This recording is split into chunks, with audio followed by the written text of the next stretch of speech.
to YouTube? It's your boy AJ Talk Sports, back at it again live with another Best Ball Mania 7 draft coming at you guys today from the 109. Guys, the topic of this video is going to be to continue our series on first principles thinking in Best Ball Mania 7, but specifically from the lens of what is creativity from first principles.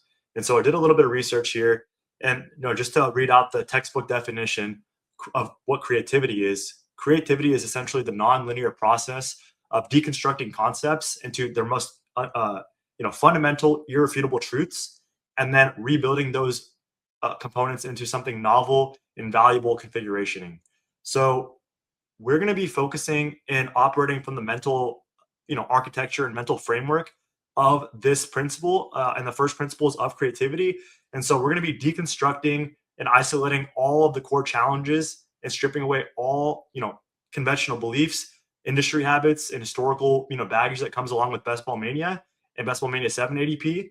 We're going to be isolating elements of truth, and then we're going to be combining these elements of truth into new, unique patterns and formations to create a one-of-a-kind Best Ball Mania 7 team that has already won the championship. And this is how we're going to sweep the podium in Best Ball Mania 7, guys. So come along with me on this ride. We're going to be up here on the clock at pick 109. We are going to go ahead and select Ashton Jeanty at pick 109, guys. My 101 in all formats. And we're going to go, not 101 all formats, my RB3 in Best Ball Mania 7, guys. And I have Ashton Jeanty in the same tier as Bijan Robinson and Jahmyr Gibbs. Let's talk about the fundamental truths about Ashton Jeanty, guys. In my personal opinion, he was the same level of prospect as a Bijan Robinson and Jahmyr Gibbs. I believe that Ashton Jeanty is actually set to have a higher target share than both Bijan and Gibbs, given that Bijan and Gibbs are competing with Jameson Williams, Amon-Ra St. Brown, Drake London, Michael Pittman, and guys, Ashton Jeanty is competing with Trey Tucker and Jalen Naylor. And from an offensive line standpoint, the Raiders have brought in Tyler Lindenbaum to their offensive line, and I think that's just going to be an absolute anchor and pillar in the interior of the offensive line to create space and running lanes for Ashton Jeanty that he simply did not have last year. So I'm really, really thankful to get Ashton Jeanty here at 109. And let's look at, head coaching. I believe Clint Kubiak, guys, is the best offensive mind between Jeanty, Gibbs, and Bijan as well. And so to be able to get a player who I think is in the same tier as Bijan and Gibbs at pick number 9 is absolutely fantastic, guys. And you know what? We're going to double down on that belief. And we're going to take another player on the same offense. And we're going to take Mr. Brock Bowers at pick 16. Let's look at the fundamental truths with Brock Bowers, guys, as a talent and based off ADP that we could have selected here. Sorry, let me go ahead and share this tab. So let's just recap the draft, guys. The board pulled up Saquon and Jefferson to the 106 and 108, and we still took Ashton Jeanty ahead of Christian McCaffrey, ahead of Amon-Ra and CeeDee Lamb, simply based on the case we just made earlier. And then we look at Brock Bowers, guys, at pick 16. To me, Brock Bowers is a transcendent tight end prospect, and I really look at Brock Bowers, guys, as really a one-of-a-kind receiver in the history of the NFL. He's 6'3". Let's pull up Brock Bowers' pro player page. Brock Bowers is 6'3", 243. He projected to run he ran a 4.53 with 93 percentile burst score and speed score, guys. Brock Bowers broke out at age 18 in the SEC on Georgia. And what did he do, guys, in that freshman season? He posted almost 900 receiving yards and 13 touchdowns at the age of 18 on a national championship Georgia team, guys. And then he followed that up with a better performance and did 950 yards on 15 yards per reception. And then the following year, he got a little bit banged up, missed 5 games, and still finished with 713 yards and 6 TDs, guys. So absolute transcendent prospect at running back at one of the best colleges in recent history. And we look at Brock Bowers, guys, in this year 3 in the National Football League, which is where we see traditional massive breakouts for both tight ends and wide receivers in the NFL. And let's look at the fundamental, irrefutable, granular truths for the Raiders this year. In my personal opinion, guys, no team upgraded their entire offensive environment more than the Vegas Raiders. Let's look at head coach. They brought in Clint Kubiak to replace Pete Carroll and Chip Kelly. They brought in Tyler Linderbaum to fix one of the worst offensive lines in the National Football League. They brought in Kirk Cousins and Fernando Mendoza on this team to solidify the quarterback position and upgrade over Geno Smith. Just absolute complete overhaul for this team, guys. And so I feel really fortunate to be able to get Genty and Bowers on this build at this point through the draft. And we're coming up on the clock here at pick 33, guys.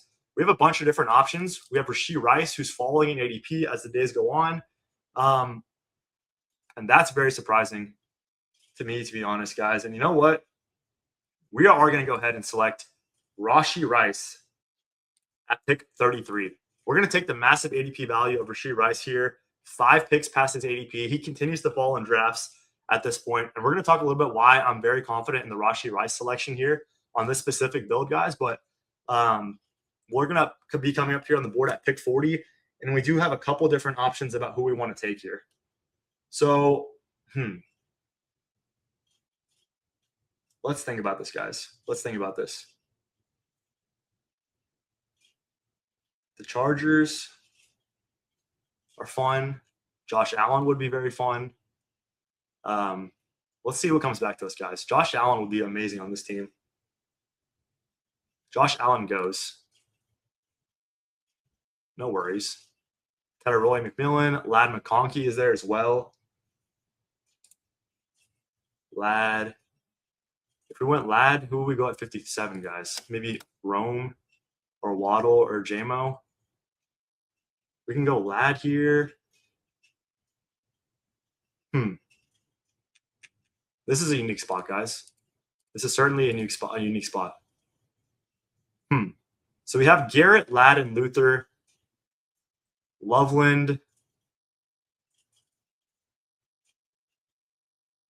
You know what, guys? I'm going to take my favorite player here. And it's one that I think gives me the most positional advantage and gives me the most leverage on the entire field. And we're going to continue to think critically and creatively on this team from first principles. So let's reflect on the last 2 picks we just made with Rashee Rice and Colston Loveland. Sorry, guys, sharing the wrong screen again. We just went ahead and selected Rashee Rice at pick 33. He fell all the way to us at 33. And we went ahead and pulled up Colston Loveland to pick 4-4 ahead of Garrett Wilson and Ladd McConkey, which is going to be very questionable, right? Considering we only have 1 wide receiver through 4 rounds, guys. But let's talk about these last 2 picks.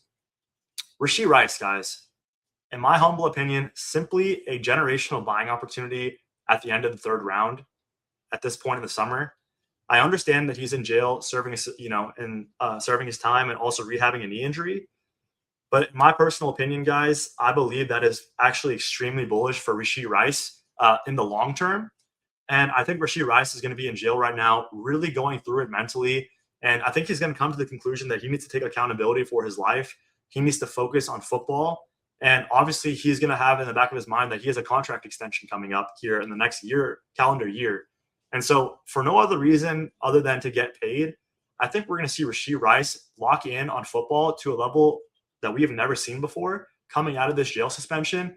I think he's going to be fully healthy by the time the season starts in September. It's currently only May 26th, guys, so I'm not worried about the knee. And I just believe that Mahomes himself is going to be even more motivated than ever off this ACL injury to come back on fire, especially with Eric Bieniemy back in the building. No other wide receivers added in the draft of notice. And I just think Rashee Rice is going to be able to produce at the level of talent of a potential, Drake London, Pickens, and Nico. And we're able to get him here in the 3rd round simply because of situation and bad press right now at this personal time, guys. So I feel amazing about the value we're able to get on Rashee Rice. And we're going to be able to get a true anchor wide receiver on this build, which I feel extremely, extremely fortunate about, guys. We'll talk about the Colston Loveland pick here in a second. We're coming up on the clock here at pick 57. We see Christian Watson go. We see a big wide receiver run here with Devontae Adams, Christian Watson, and Jalen Waddle in the 5th round. Very, very interesting, fun stuff. We're coming up here at pick 57. We have a couple different options here of what is on the board. Let's think critically, guys. Let's think critically about what we can do here.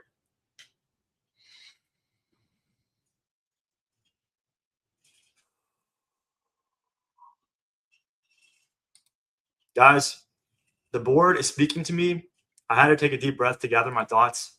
I'm going to go ahead and select Rome Odunze on this team to pair up with Colston Loveland and build out this correlation in this team stack. I think that is absolutely beautiful. And we can look to do a couple different things at this next pick, guys. I think we want to continue to build out our wide receiving room. I am fading Tate, Tyson, and Thomas this year for multitudes of different reasons. I look at taking Caleb, guys. I don't think he's going to come back to 81. Justin Herbert, I expect to be gone at 79 to the Ladd McConkey drafter. We don't have any other Chargers on this team. So I think this will be a Caleb Williams team. I pick 57. I pick 64, guys. And we'll talk about why I believe that's the best pick at this point. At pick 81, who would we want to pick, guys? Let's think about that next pick before we make this one. I like to think one step ahead.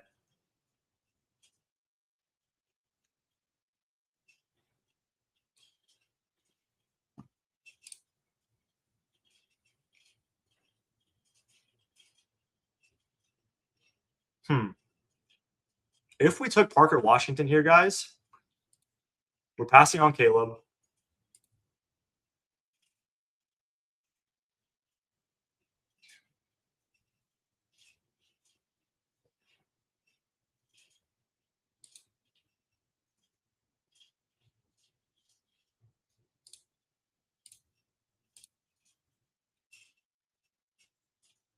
I think we're going to go with the correlation on this team, guys. We're going to go Caleb Williams here.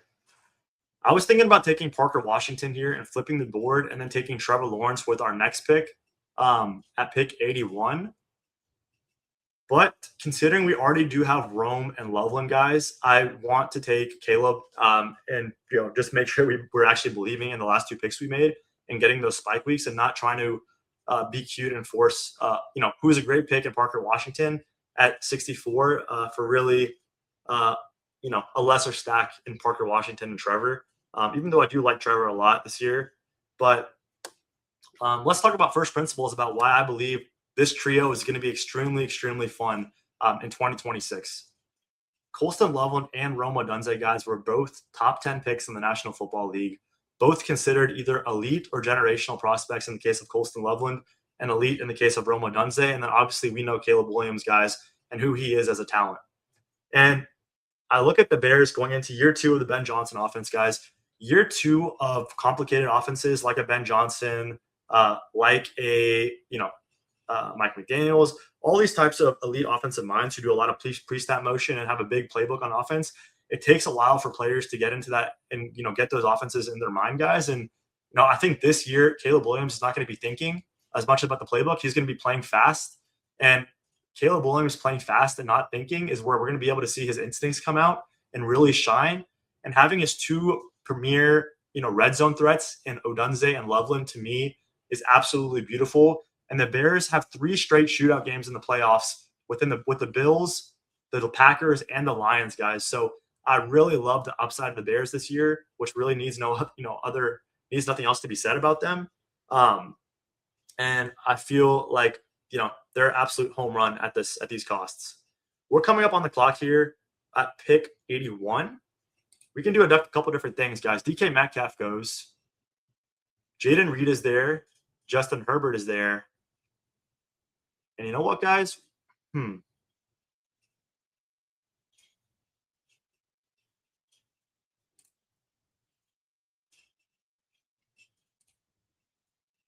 Let's go Jaden Reed first.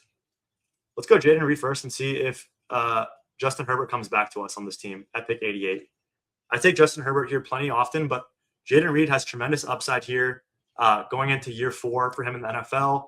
I think the Packers have cleared out their entire wide receiving room, so I can see Jaden Reed having a career year. The Packers just extended him with a contract, so I think that's going to be one of the best value contracts in the NFL, and the Packers wanted to get ahead of signing Jaden Reed because they knew and they know what kind of big season he's in store for. And also taking Jaden Reed here opens up the Jordan Love combinations for us potentially at 105 or 112.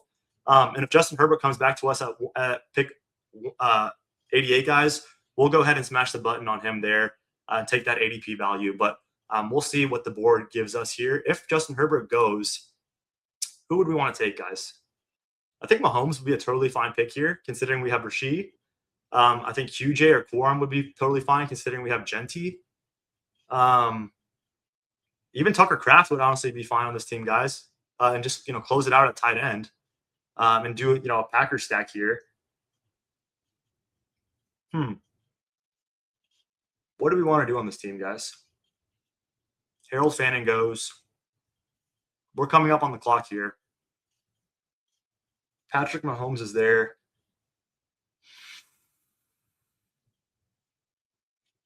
Let's return to our breath, guys.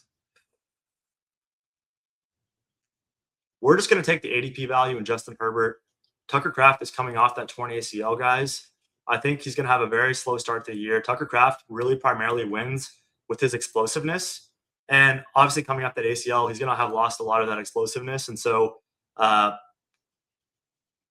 feel confident in Justin Herbert being the optimal pick at this specific spot, considering we were able to push him around the turn.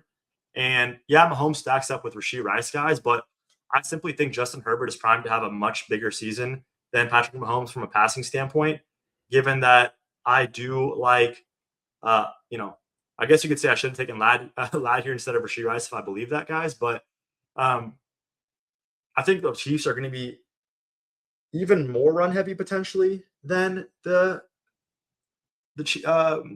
Chargers this year, guys. And I look at the Chiefs, guys, and I really don't have any interest in taking Worthy or Kelsey. And we're probably not going to get Quentin Johnston back on this team at 105, guys, but it does open up Oronde Gadsden here for us at pick 129 or 136. And I do believe Oronde Gadsden is one of the most underrated tight ends in the NFL and will be this year. So I'm okay taking Herbert over Mahomes. I do like Herbert's playoff schedule much more than the Chiefs. The Chiefs play the Patriots and the 49ers and then the Chargers, funny enough. And the Chargers play the 49ers, the Dolphins, and the Chiefs.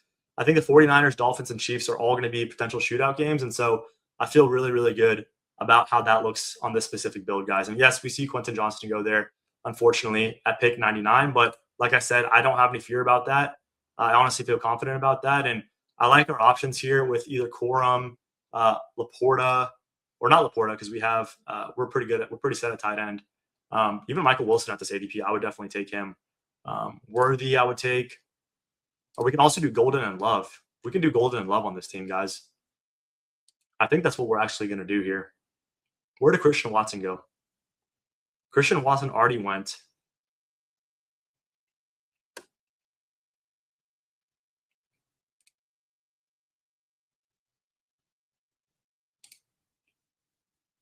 Let's take Golden, guys, and let's see if Jordan Love comes around to us. Let's see if Jordan Love comes around to us. If he doesn't, it's okay. But I'd rather get the wide receiver 4 on this team than the QB3. And yeah, I feel confident with Herbert and Caleb. So I'd rather get Golden on this build first. And if Laporta or Jordan come back to us, we'll take them. Laporta goes at 109. Amazing value there for our friend Raghav Singh. So shout out to our boy Raghav. Romeo Dobbs.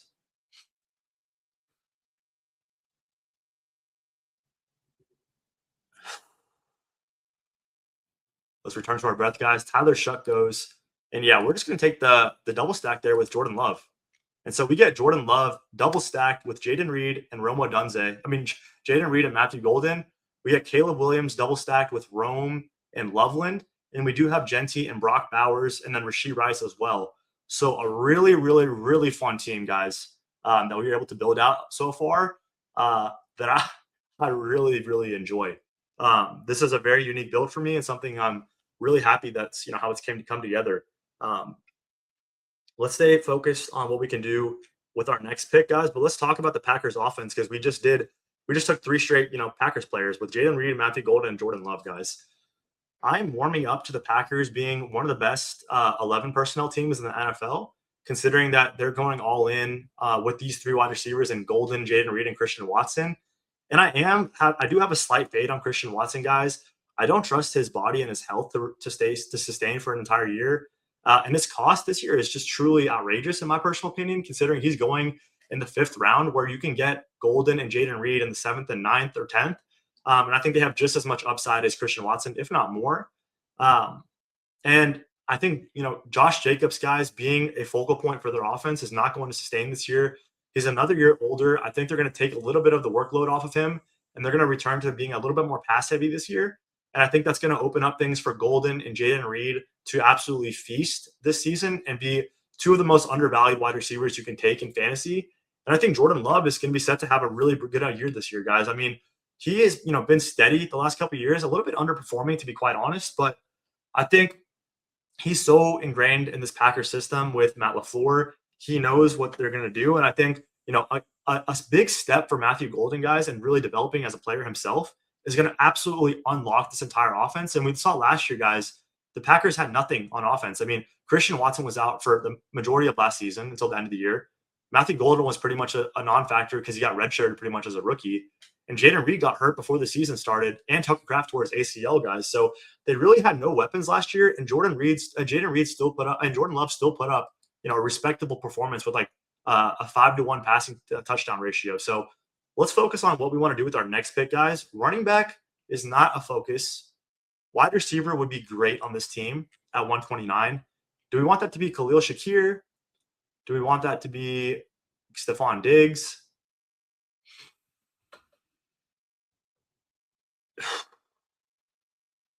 Let's think about this, guys.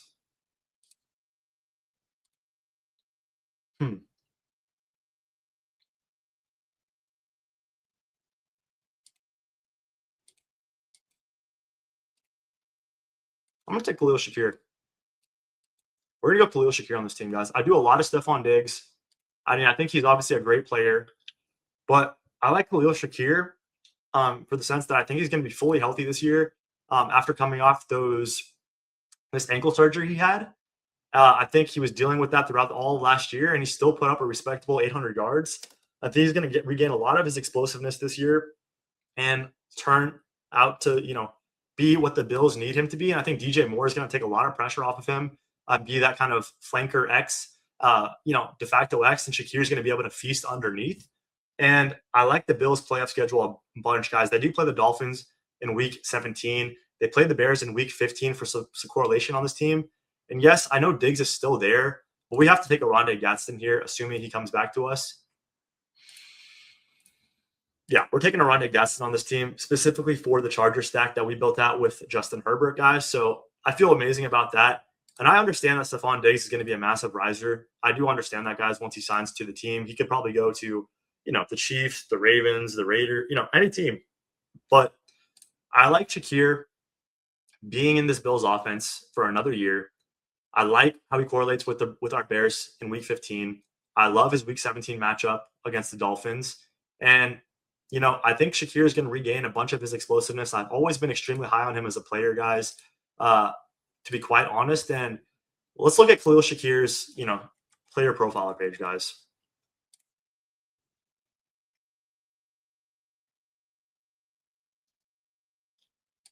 So Khalil Shakir, guys, as you can see, his most comparable player is Golden Tate. Khalil Shakir was a 5th-round pick, very explosive, ran a 4.43, elite dominator and producer in college. He started his NFL career, guys, with, let's see, this pulls up, 15 yards per catch his first 2 years in the NFL, and then plummeted to 10 yards per catch the last 2 years, guys, because he was dealing with this ankle injury and still finished top 33 and then top 40 in fantasy points per game, posting back-to-back seasons with double-digit fantasy points per game. And we know Khalil Shakir just had offseason ankle surgery, guys. And I look at the Bills' offense this year, specifically the passing game. This is going to be the first year that DJ Moore is going to be implemented to this offense. I don't think DJ Moore has any kind of special talent. I think he's going to be there to take pressure off Shakir and Kincaid, and Shakir and Kincaid continue to feast on this team. And I really strongly believe that Shakir can lead this team in receptions going into year 5, because year 5 for Golden Tate, which is his most comparable player, was the year that he broke out. And guys, this board is ripping. We're coming back on the clock here at 153. Let's start focusing in. Let's get locked back in here. Wow, Diggs fell all the way to 147, which is very, very nice for our friend Bad News Bears 34. We're coming up here at 153. How many picks left do we have, guys? 1, 2, 3, 4, 5, 6 picks left. Let's fill up our queue with players we need to get. Sean Tucker, must draft. Brandon Ayuk, must draft. Keenan Allen, must draft on this team. So that's 3 players that are must draft. Emmett Johnson, must draft. And wow, guys, Jonah Coleman continues to fall to me in these rooms so far behind ADP. 10 picks late again for Jonah Coleman. I don't understand this fall for Jonah Coleman. I'm going to continue to buy the dip on here. I think he finishes the season out as the Broncos RB1. So I'm very happy to take him there. We have 5 picks now remaining. 5 picks remaining. Sean Tucker is going to be a pick. I would have loved Jalen Naylor on this team for some of the correlation with Bowers and Ashton Genty, but no worries there. 160. What pick is our next pick, guys? Our next pick is 177. Wide receiver here is absolutely dusted until we go to a player who posted a 1,300-yard season on 105 targets, guys, just 2 years ago. And now we'll be playing with this college quarterback in Jaden Daniels. Yeah. And I think Brandon Ayuk is better than Terry McLaurin, guys. Simply better player than Terry McLaurin. And there's a world where Brandon Ayuk is the wide receiver 1 down the stretch for the Commanders. And we're going to be able to get him here at round 14 on this team. I'm absolutely smashing that. So thank you to this draft room for delivering this to us, assuming we don't get, any snipes here out of nowhere. Bang. Brandon Ayuk, welcome to the team. Funny enough, 1 pick ahead of Antonio Williams. Once Brandon Ayuk signs to the Commanders, Antonio Williams will be undrafted most likely. So feel really good to get Ayuk at 160. A little bit early, but no reason to risk him not getting him on this team. With our next 2 picks, we're going to go Emmett Johnson and Sean Tucker. Do we have 4 picks left? We do have 4 picks remaining, guys. We're done at quarterback. We're done at tight end. We have 6 great receivers. Who else can we add to this team, guys? No other Chargers or Packers or Bears receivers to draft, unless we're interested in Trey Harris, which I'm not too much personally. Zachariah Branch is an option, guys. Explosive rookie on the Falcons.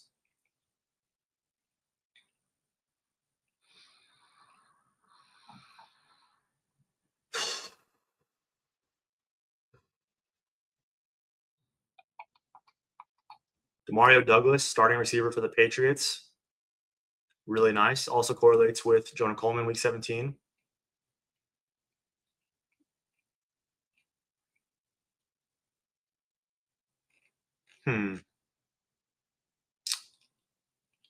No other receivers I'm really interested in except those 3 guys.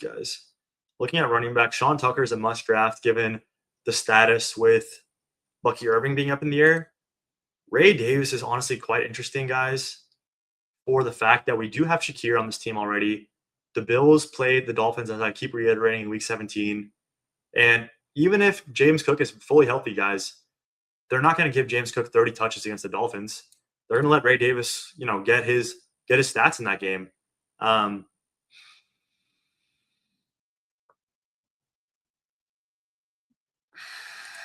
going to go ahead and take Emmett Johnson here, right around his ADP. Really fortunate to get Emmett Johnson on this team, guys. That was not a guarantee at all.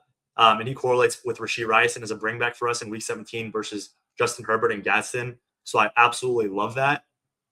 Absolutely love that. And we're going to go ahead and take Sean Tucker with this next pick, assuming he can come back to us here.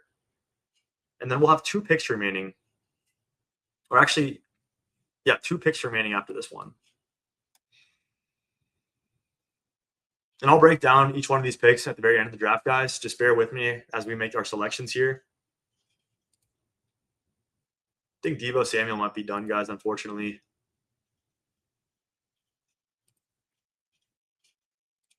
Yeah, we're going to take Sean Tucker. Oh, sorry, I thought we were on the clock.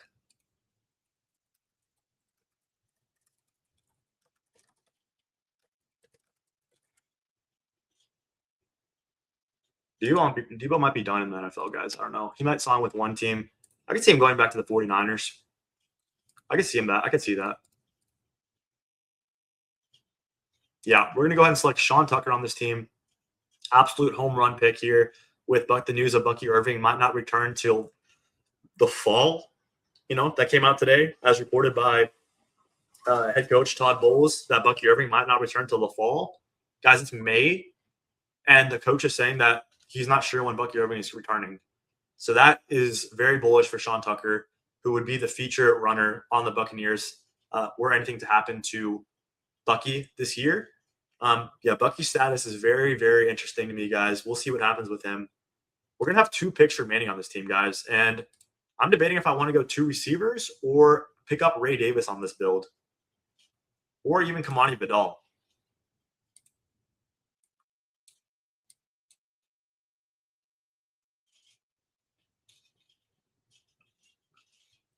I'm looking at Ray Davis for the Bills correlation we have. I'm looking at Kamani Vidal for the Chargers correlation that we have. Keenan Allen to me is a must draft. Demario Douglas is very interesting.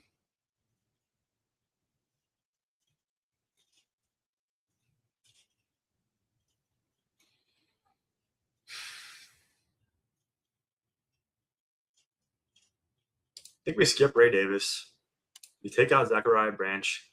And we're down to Kamani Vidal and Keenan Allen and Demario Douglas. Guys, on this team, I'm not going to lie, I think we pass on Vidal and we go Keenan Allen and Demario Douglas. I'm looking at the receiving room, guys.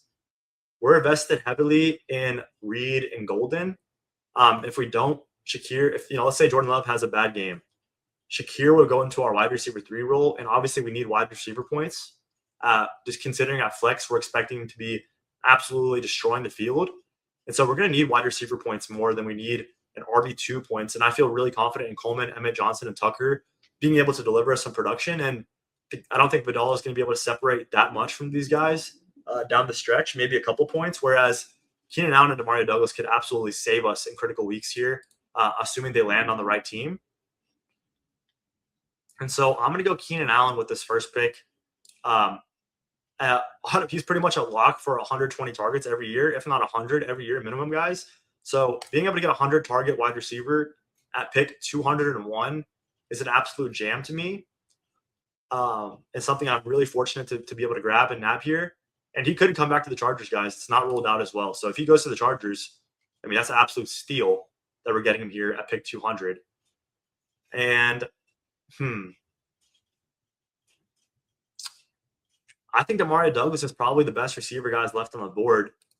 3 straight seasons with, first 2 seasons in his NFL career, 80-plus targets. Gets, a reduced usage in 2025 because of the Stephon Diggs being a redundant role for him.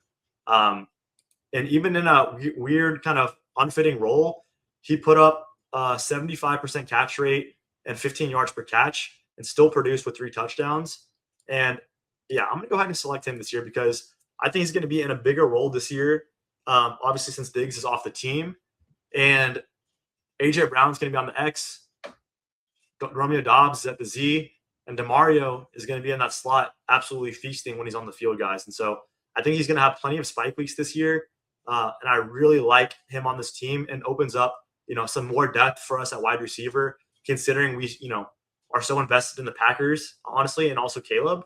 And I feel really good about this running back room, guys. As I mentioned, I do expect, Tucker, Johnson, and Coleman to be very, very good picks at their ADP. I love Vidal, no doubt about that. I love Vidal. But I think we need a receiver more, to be quite honest with y'all. I think we need a receiver a little bit more. I think Jaden Reed and Golden are going to be very, very spike week dependent.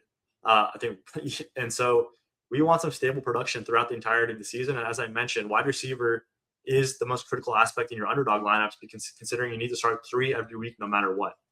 And so considering we only have to start 2 running backs every week, and we're not going to need a running back to hit our flex because we have the best tight end room that you could possibly build in fantasy football in 2026. I feel good about Coleman, Emmett, or Sean being able to hit our lineup as the RB2 and just go from there and be really thin at running back. And so let's look at this team, guys.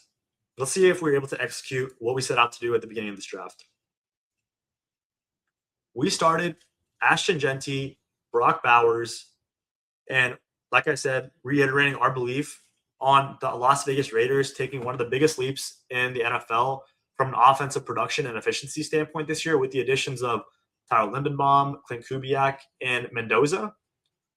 And we obviously believe that Genty and Bowers are generational talents. So stacking up all those, objective truths, to me, they are the best picks here at 9 and 16. And then we look at Rashee Rice at pick 33. We look at the objective facts here. And this is more of an opinion, in my personal opinion, but I think going to jail will be the best thing for him long term. I believe he'll be able to get his mind right and be able to be all in on football this year, and be the Chiefs wide receiver one, as expected, and absolutely smash. This is going to be his first fully healthy season in the NFL. Given his rookie year, he didn't even play till the end of the year. His second year in the NFL, he tore his ACL. Last year, he was suspended to start the season. And now going into year 4, I think it all comes together.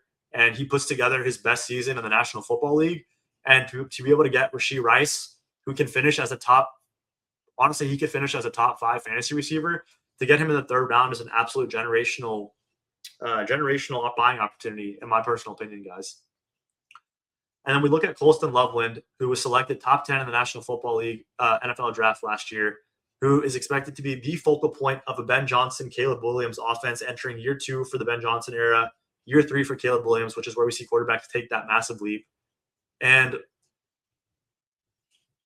we talk about how bully tight end feels like the absolute skeleton key in Best Ball Mania 7, considering the generational talents that Bowers and Loveland are in their own right, and then also the offensive environments that they find themselves in 2026. And the notion of having Bowers or Loveland hit your flex over 50% of the weeks allows you the flexibility to not have to take a running back 2 until Jonah Coleman at 153, and allows you to build out a, really just pretty much for that specific reason, allows you not to take a running back here until Jonah Coleman at 153, since we feel so confident that our flex is going to be absolutely demolishing, and our tight end is going to be absolutely demolishing the rest of the field throughout the entire course of the 17 weeks. And I can envision that delivering us the championship, this specific build. And then we look at Rome Odunze, guys, another top 10 pick in NFL draft, who started his career in a horrible offensive environment with Matt Eberflus and Caleb Williams with no offensive line. And then year 2 breaks out to start the year, then breaks his foot, and then gets pretty much chalked the rest of the season. And now entering year 3, which is where we see, typically and historically, wide receivers take that big leap in their career, especially, prototypical boundary X wide receivers like Rome Odunze take that big leap in their development. You look at Calvin Johnson, Julio Jones, Andre Johnson, DeAndre Hopkins, their big leap all came in year 3. And I expect that for Rome Odunze, even Devontae Adams, year 3. And Caleb Williams, guys, obviously was the auto pick here for us, considering we did invest 4th and 5th round picks in his top 2 targets in Rome and Colston Loveland. And so we believe Caleb is going to take that year 3 leap, and, make good on that number 1 overall pick selection that he has been. And the Bears just feel like they are going to be that super team this year on offense, guys, considering how much they've invested into their offense, both in free agency and the draft over the last couple of years, and getting Ben Johnson, guys, makes me feel really confident that they're going to be just dialed in all year. And then what do we do in round 7, guys? We take who I believe to be one of the best receivers in the NFL, or most underrated receivers in the NFL, in Jayden Reed, who easily could outperform Christian Watson, who went almost 30 picks earlier. And we see Jayden Reed got the contract extension this summer, guys. The Packers are a relatively smart front office. They let Dobbs walk. They let Dontavian Wicks walk. And they went in and re-signed and extended Jayden Reed, despite him missing pretty much all of last year with a broken collarbone and a broken foot. And they still believed in him, guys. And they got him on a really cheap contract. And so that is bullish to me. And I think Jayden Reed is going to run the most routes of his career. Jayden Reed has the number 1 target passer rating in the NFL when targeted. And so I feel really good about him here at pick 81, considering we did, as our wide receiver 3. And then we go Justin Herbert naked here, guys, which is very unconventional. We could have gone Mahomes. We could have gone, Mahomes to go with Rashee Rice. But we go Justin Herbert, guys, because we believe in the Chargers taking a massive step forward this year on offense. And I do believe Oronde Gadsden is the most mispriced uh, tight end and then in the pretty much all of fantasy. And I do believe Oronde Gadsden has the upside to produce on the same level or outproduce Trey McBride. Yeah, you heard me right, guys. I believe Oronde Gadsden will outproduce Trey McBride this year. And given that we have such high conviction in Oronde Gadsden, I went ahead and pulled the trigger on Justin Herbert because I believe that the Chargers offense is going to be unstoppable this year. And I think Justin Herbert is going to be unstoppable this year. And I think he's going to be finally playing free and unlock all of his abilities from a rushing standpoint, from a passing standpoint. And we're going to see the best of Herbert. And I honestly believe, guys, that there is a very real world where Gadsden leads this team in touchdowns. And so to be able to get the touchdown leader on the Chargers with this quarterback, I think is excellent. And it opens up the other side of the game tree for that Week 17 matchup instead of pigeonholing us with Mahomes. Because last year, guys, the Chargers did have the number one passing defense in the NFL. And we look at what the Chiefs did this offseason, guys. They let their entire secondary walk, and they traded Trent McDuffie away to the Rams. And so I think the Chiefs are going to be very, very beatable in the secondary in 2026. And so to be able to take Herbert here, who plays them in Week 17, we don't get QJ or Ladd, guys, but I think QJ and Ladd are going to have their spike weeks. I don't think they're going to be consistent performers each week, but I do think Oronde Gadsden is actually going to be that unique, consistent player each week because he is going to be open in the middle of the field all the time with the way Mike McDaniel schemes him up and utilizes speed with Brennan Thompson, QJ, and even Ladd to clear out space for the middle of the field. Gadsden showed he was very good after the catch. He's the biggest body, best contested catch player they have on their team. And he had multiple massive games last season, guys, in a horrible and offensive environment. They signed Charlie Colder and Njoku to block for him. I think Gadsden is going to be deployed as a pretty much, primary wide receiver, guys. And so I look at Gadsden as, someone who's going to play the X wide receiver or even power slot for the Chargers. But he just plays tight end, which continues with our belief in the meta this year and the skeleton key this year at being absolutely dominant at the tight end position. Because we can be dominant at the tight end position, guys, and still get elite producers at the running back, wide receiver, and quarterback position. And so that is why we selected Justin Herbert, guys, because it opens up that other side of the game tree. The Chargers also play the Dolphins in Week 15, which can help us advance throughout this playoffs, or Week 16, I should say. So that helps us advance in the playoffs. And then we took the Packers. We took the Packers on this team, guys. We went Matthew Golden and Jordan Love. For the same reasons I mentioned about Jaden Reed, guys, we go Matthew Golden, who was the first Packers wide receiver in the last 30 years to be drafted in the first round. He runs a 4.2. Jordan Love missed him on a couple absolute bombs last year, where if Matthew Golden connects on those, his production looks much different. I think Matthew Golden himself is going to develop as a player. I see what he's been doing on YouTube. He's been grinding this whole offseason to develop himself. And, we look at what the Packers did this offseason, guys. I want to keep coming back to this because this is very, very telling about what they believe in their wide receiving core. That they believe that even Tucker Kraft coming off a torn ACL, they can get rid of Romeo Doubs and Dontavian Wicks because they have that much confidence in Golden and Jaden Reed.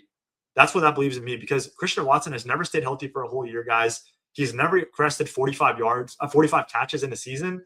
So they're definitely not, making all these moves for him. He's obviously a really, nice piece to have on the team. But I believe that Jaden Reed, who just got that contract extension, and Matthew Golden, who just was that first-round pick last year, are what they're banking on this year and what they're believing in. The Packers brought in no one else on offense. They brought in no running backs. They're running it back with this team, guys, and I think they're just going to absolutely that shows their faith in Jaden Reed and Golden, guys. So looking at that from objective first principles and objective truths, I just laid out what all the objective truths were that the Packers did this offseason based on their actions. And therefore, I'm happy to invest in who the Packers are investing in at wide receiver because I do believe the Packers are a relatively smart front office and made the right decision there. And like I said about the Chargers playing the Dolphins in Week 16, guys, the Packers play the Dolphins in Week 15. So we want to be able to get matchups against the worst team in the NFL as much as possible throughout those fantasy playoffs. And that's why we selected Khalil Shakir, guys, because Khalil Shakir plays the Dolphins in Week 17. And we also look at Khalil Shakir being a bring back for the Bears in Week 15. And I think the Bears secondary is going to be very beatable this year, considering they let a lot of their defensive players go. And Shakir, I believe, is going to be the target earner and leader on the Bills and regain his full explosiveness coming off this ankle injury that he's been dealing with, guys. So that is why we selected Khalil Shakir here at 129. And, obviously, Ronnie Gaston, we already spoke about him. We look at Jonah Coleman, guys, who Sean Payton has already come out and touted he believes to be their best pass protecting running back, which means he's going to be playing on third down.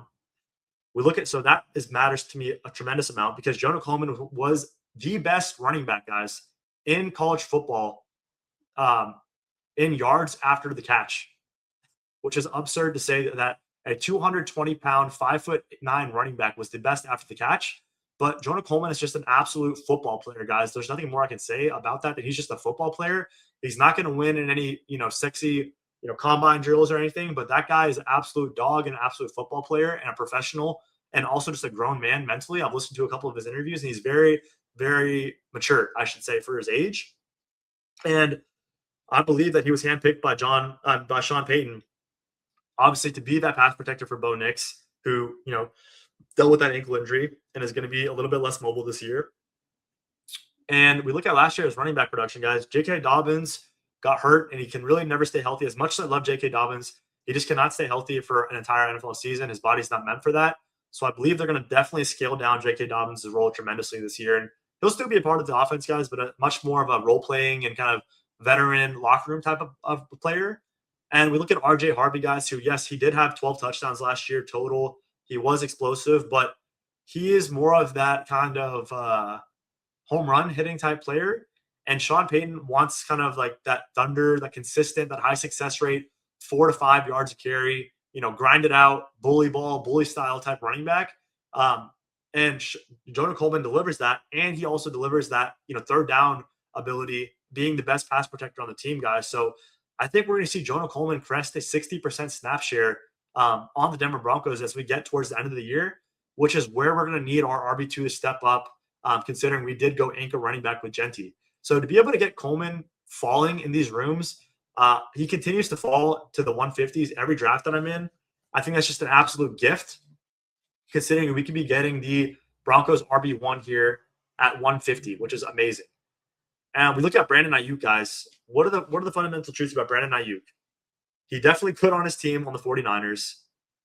We don't know anything about his rehab with his leg. But what we do know, guys, is that he is expected to be cut from the 49ers on June 1st. We expect him to sign with the Commanders this offseason and reform and re-team up with his college teammate in Jaden Daniels. And why do I believe that, guys? I look at what the Commanders did this offseason. They did absolutely nothing to their wide receiving room, guys. In fact, they let Deebo Samuel walk, it seems. They only brought in a slot receiver, Antonio Williams, and they still have no one at that X wide receiver position or other, that outside wide receiver position. And to me, guys, that signals that they have inside information on Brandon Ayuk, that he is fully healthy, and they're going to be able to pick him up for an absolute bargain deal contract and deploy him as their wide receiver one on this team down this season as he gets ingratiated with the offense. But he already has that connection with the quarterback because they played in college, guys. And Brandon Ayuk, we all know he's a better talent than Terry McLaurin. There's no doubt about that when he's healthy. And who is the GM for the Commanders? It is Adam Peters, guys. Adam Peters was in the draft room when Brandon Ayuk was selected by the 49ers in 2020 as the assistant GM for the 49ers. And so that tells me that Brandon Ayuk has a connection with Adam Peters. He has a connection with Jaden Daniels. The Commanders made no moves at outside wide receiver this summer. That signals to me that they have belief in Ayuk's health and that he will be on the team. And to me, that signals that Brandon Ayuk is probably the single best wide receiver click you can make at this point in fantasy football in the 14th, 15th, and 16th round. And I will be selecting Brandon Ayuk every single time with these prices. And so that is why we're selecting Ayuk based on those, that thought process. We look at Emmett Johnson, guys. To me, Emmett Johnson was my RB3 in this class, running back class, this rookie class. He posted 2,000 yards from scrimmage at Nebraska, which is obviously a great football program, a 2,000-yard season from scrimmage. And what do we know about running back production, guys? That running back production is actually one of the most predictive things about a player being good. It's not athleticism. It's actually about, workload, because if a running back can handle a massive workload in college, that trends to them being able to carry a big workload in the NFL. And I look at what the Chiefs are doing this offseason, guys. They brought back Eric Bieniemy, who was a former running back and is a run game specialist. They bring in Kenneth Walker. So that signals to me that the Chiefs want to make the running back and the running game great again in Kansas City. And we know that Kenneth Walker has never shown throughout his NFL career that he is an every down workhorse running back in the regular season. And we know that he is not the best pass catcher. Emmett Johnson posted back-to-back seasons with over 45 catches the last 2 years. He is going to be their third down back, assuming he can, the big leap here is he a good pass protector? That's the big leap. But we're going to, Emmett Johnson is what I believe to be and we can show you on playerprofiler.com, guys. Let's go back to this tab. Emmett Johnson. Emmett Johnson is a Kenny Gainwell, Bucky Irving type player where he, like I said, back-to-back seasons with 40 catches in college last year. And last year in college, 1,400 yards on the ground as well with 46 catches. So we know he's an absolute stud. And so if you imagine Kenny Gainwell was on the Chiefs, guys, that would give you, flashback signals of what Jerick McKinnon did in 2022. But imagine Jerick McKinnon, but actually has rushing upside as well. That is what I'm seeing with Emmett Johnson. I'm seeing them deploy a committee approach at running back and Emmett Johnson being the better pass catching running back as well. So actually potentially having more upside in shootout type games for the Chiefs this year, who, like I said earlier, I believe will have a much significantly weaker defense after letting go of Trent McDuffie and a couple other key pieces. Sean Tucker, guys, what do we know about this Sean Tucker pick right now? Bucky Irving today came out that Todd Bowles says that he doesn't know if Bucky Irving is going to be back with that shoulder injury either later this summer or this fall. That means, guys, something is very wrong with Bucky Irving's shoulder. They don't know what the issue is. It's either his shoulder, it's something mental. We don't know. Bucky Irving absolutely, something happened to him last year, guys, that we just don't know much about. And Sean Tucker was the goal line running back for the Buccaneers. And if Bucky Irving were not to play this year, guys, Kenny Gainwell is not a first down runner, second down runner. He is a nice pass catcher, like we made the case for Emmett Johnson. And Sean Tucker will basically be the Kenneth Walker for the Buccaneers. And Sean Tucker is a very, very similar player to Kenneth Walker, guys. And you might be thinking, I'm crazy. Like, what are you saying? Sean Tucker and Kenneth Walker. Are you kidding me, guys? Guys, look at this. Look at this. Sean Tucker ran a 4.44 with an 90th percentile 40-yard dash, 86th percentile speed score, an absolute tank with 28 reps on the bench press. He's 207 and 5'9", guys. What is Kenneth Walker? What is Kenneth Walker? Kenneth Walker is the same, 5'9", 211, with he's slightly faster and slightly more explosive. So you're basically getting, a slightly less explosive Kenneth Walker at pick 184 in the Buccaneers backfield. I'm going to go ahead and smash that button every time with the way that we built this team and as our RB4.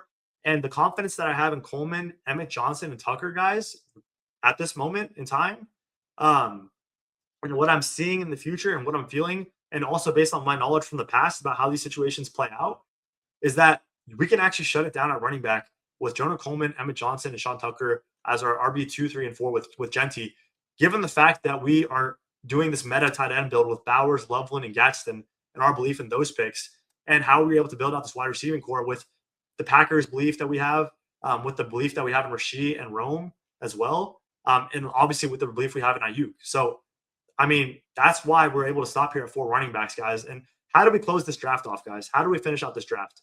We go Keenan Allen.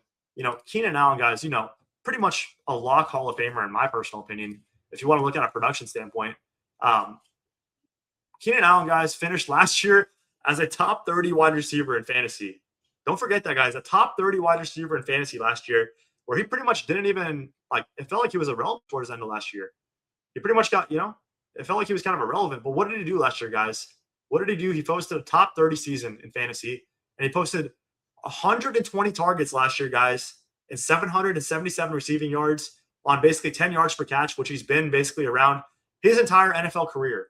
So it's not like he's even falling off that much, if any. Still posted over 1,000 air yards, guys. Over 1,000 air yards. And we look at where Keenan Allen can go. I don't know, guys. He could either go to the Chargers. he could go to the Rams. What I do know is Keenan Allen is going to go to a situation where he can put up stats and he can get open. So we know Keenan Allen can still ball. We know he's going to, he's just a great guy, a great person. So any good team would want to add him to the locker room. It's not like a Stephon Diggs situation where teams are worried about him being an off-the-field risk or disrupt the chemistry in the locker room. Keenan Allen is a culture builder, and, you cannot say anything bad about him as a player on and off the field. And so to be able to get him here at pick, what do we do? Pick 201 to add to this receiving core, I believe is just a tremendous gift. And whenever he signs to a team, let's say he signs to the Rams, guys, he is absolutely skyrocketing to the 11th or 12th round at bare minimum. I mean, would you rather have Keenan Allen paired up with Matthew Stafford or, Shakir? We'll even talk about our own picks. Shakir. I mean, I would rather have probably Keenan Allen, guys. Probably Keenan Allen. And so that, just like I said, 120 targets every year he's been in the NFL pretty much at this point. Just the absolute jam. And then our last pick, guys, Demario Douglas, who, this is just me laying out the fundamental truths. The Patriots, I believe, are obviously going all in on Drake May with his production and how good he was last year. And now they have full faith in him after really, giving him no weapons last year besides a Stephon Diggs off the torn ACL. And so what do? They get Stephon Diggs out of the building with his off-the-field issues and his chemistry issues. They are likely going to bring in A.J. Brown at the X. They're going to have Romeo Doubs, who they already spent, $70 million at the Z.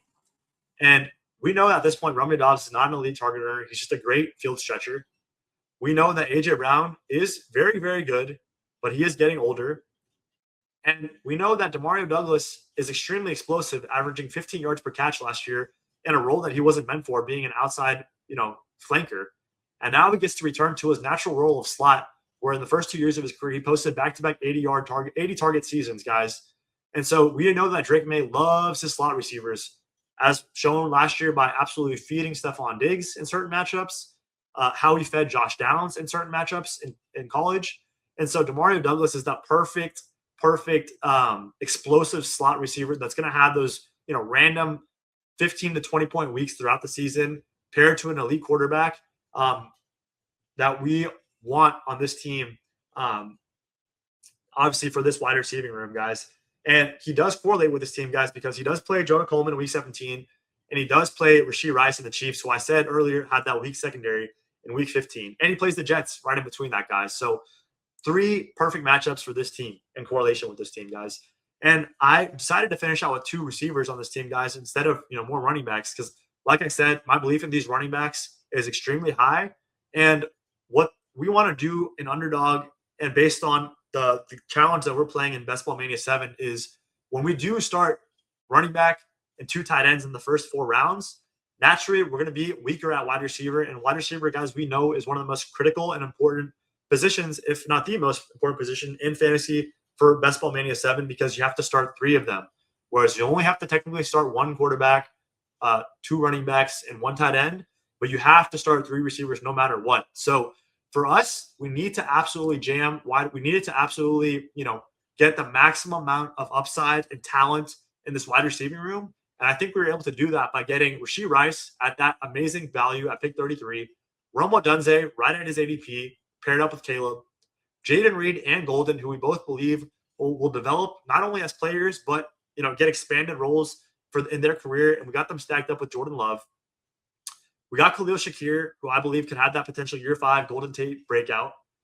We got Brandon Ayuk, who will be the Commanders' wide receiver 1, or at worst, the wide receiver 2 in 2026 at pick 160.